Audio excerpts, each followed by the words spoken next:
మింగు కోతి ఒక చెట్టు నుంచి ఇంకో చెట్టుకి ఎగురుతూ అడవిలో ఆడుకుంటోంది. అప్పుడు ఉన్నట్టుండి ఎవరో ఏడుస్తున్న శబ్దం వినిపించింది.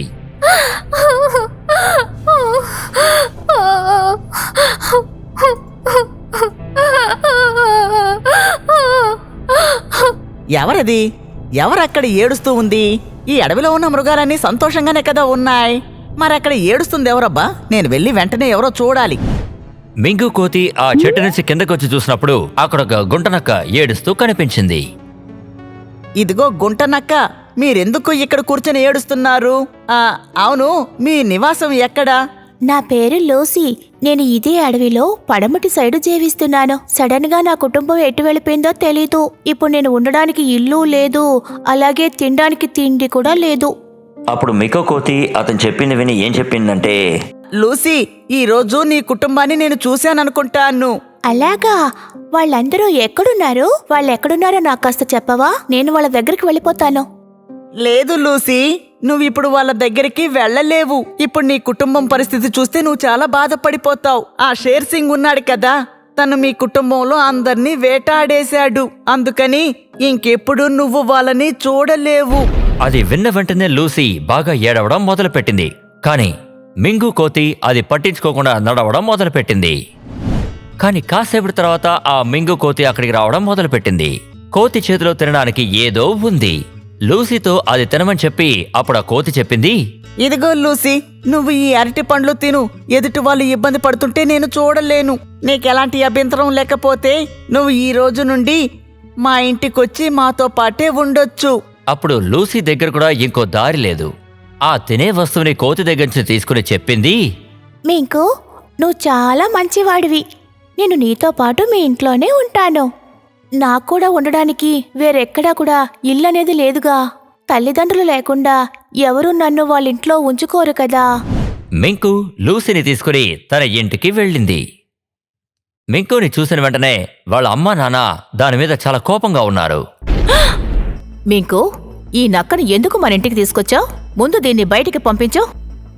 అమ్మా, ఇక నుండి ఈ లూసీ మనతో పాటే ఉండబోతోంది. తన అమ్మా నాన్నల్ని ఆ సింహం పట్టుకుని తినేసింది. ఇప్పుడు తను ఉండడానికి ఇల్లనేదే లేదు. వాళ్ళింట్లో చోటు లేకపోతే అప్పుడు మన ఇంటిని అనాథాశ్రమంగా మార్చేశావా? ఈ నక్క పిల్ల ఇక్కడ ఉండడానికి నేను అస్సలు ఒప్పుకోను. లూసీ అదంతా విన్న తర్వాత ఇంట్లోంచి బయటికి వెళ్ళడం మొదలుపెట్టింది.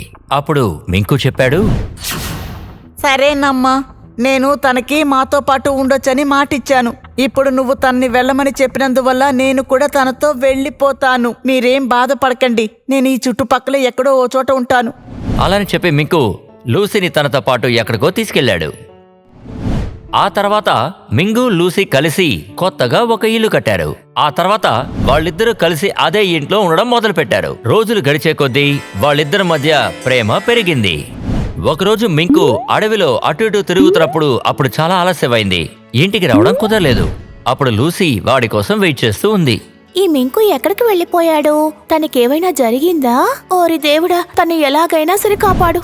ఎప్పటిలాగానే మింకు ఎగురుకుంటూ ఇంటి లోపలికొచ్చాడు. కాని వాడి మీదున్న కోపంతో తను వీడితో అస్సలు మాట్లాడలేదు. తన కోపం చూసిన వెంటనే అన్నాడు, ఏమైంది లూసీ, నీకేం కాలేదు కదా? ఎందుకింత కోపంగా ఉన్నావు? నాతో ఒక్క మాట కూడా మాట్లాడడం లేదు. అంతేకాకుండా కోపంగా చూస్తున్నావు. ఏమైంది నేను నీకు? నీతో మాట్లాడను. నీకు తెలీదా? నిన్న రాత్రి నువ్వు లేకపోతే నేనెంత భయపడిపోయానో, నా మనసు ఎంత బాధపడిందో నీకు తెలుసా? రాత్రంతా నువ్వు ఇంటికి రాలేదు. నీకు తెలుసా, నేను దారుణమైన కల కన్నాను. ఏంటి లూసీ, నువ్వేం మాట్లాడుతున్నావు? కాలాగిలా అంటున్నావేంటి? అవును, నేను చెప్పింది నిజమే. నేను నిన్ను ప్రేమిస్తున్నాను. నేను పెళ్లి చేసుకోవాలనుకుంటున్నాను. అదే విధంగా నేను నీకు నచ్చానో లేదో తెలీదు. లూసీ, నేను కూడా నిన్ను పెళ్లి చేసుకుందాం అనుకుంటున్నాను. కానీ నేనొక కోతిని, నువ్వొక నక్కవి. మనిద్దరికి పెళ్లి ఎలా జరుగుతుంది చెప్పు? నువ్వు నన్ను వద్దంటావేమో అని భయపడే నేను నీకు చెప్పలేదు. ఎందుకు అలా మాట్లాడుతున్నావు? నాకు అలాంటి ఉద్దేశమే లేదు. నాకంటూ లేని ఈ అడవిలో నువ్వే నాకు సహాయం చేశావు. ఎవరిలోనైనా ప్రేమ పుట్టచ్చు, ఎప్పుడైనా ఎక్కడైనా కలగచ్చు. నువ్వొక కోతివి, నేనొక నక్కని. అది మన తప్పేం కాదుగా. మనం ఒకటవ్వాలని ఆ దేవుడు ఎదురు చూస్తున్నాడు. ఆ తర్వాత ఇద్దరూ పెళ్లి చేసుకున్నారు. ఆ తర్వాత సంతోషంగా జీవించడం మొదలుపెట్టారు. కాని ఈ విషయం మిగతా మృగాలకి అస్సలు నచ్చలేదు. ఒకరోజు లూసీ ఒంటరిగా ఉన్నప్పుడు మిగతా గుంట నక్కలు అడ్డుపడ్డాయి. అందరూ గుంపుగా నుంచుని తన వెళ్లే దారికి అడ్డుగా ఉన్నారు. సరైన సమయానికి మింకు అక్కడికి చేరుకున్నాడు. గాయపడిన లూసీని చూసిన వెంటనే మింకుకి చాలా కోపం వచ్చింది. వాళ్ళందర్నీ ఉన్నట్టుండి వెళ్లి కొట్టడం మొదలు పెట్టాడు మింకు.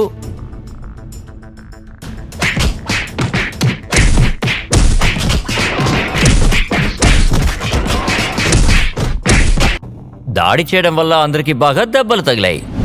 అన్ని మృగాలు కలిసి మీటింగ్ పెట్టాయి. లూసీ ఇంకా మింకుని కూడా అక్కడికి రమ్మని చెప్పారు. అప్పుడు ఎలుగుబంటి ఆ రాజు ముందు ఏమందంటే, షేర్ ఖాన్ సార్, చూశారా మన అడవిలో కొత్తగా ఏం జరిగిందో అని? గుంటనక్కకి కోతికి మధ్య ప్రేమ ఏర్పడింది. ఇలా మన అడవిలో ఎప్పుడూ జరగలేదు. అప్పుడు గుంటనక్క నాయకుడు అన్నాడు, ఇలా జరగడం మన జాతికే పెద్ద అవమానకరం.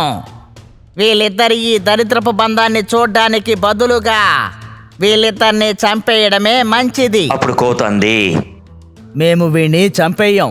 ఎందుకంటే మా పింకు ఏ తప్పు చేసుండడు. తను జాలిపడి ఒక గుంట నక్కకి జీవితాన్ని ఇచ్చాడు. అంతేకాకుండా తను కష్టాల్లో ఉన్నప్పుడు తోడుగా ఉన్నాడు. ఆ సమయంలో మీరందరూ ఎక్కడికి వెళ్ళిపోయారు? ఆ లూసీ మమ్మల్ని వెతుక్కుంటూ మా దగ్గరకు వచ్చుంటే మేము తనకి అండగా ఉండుండే వాళ్ళం.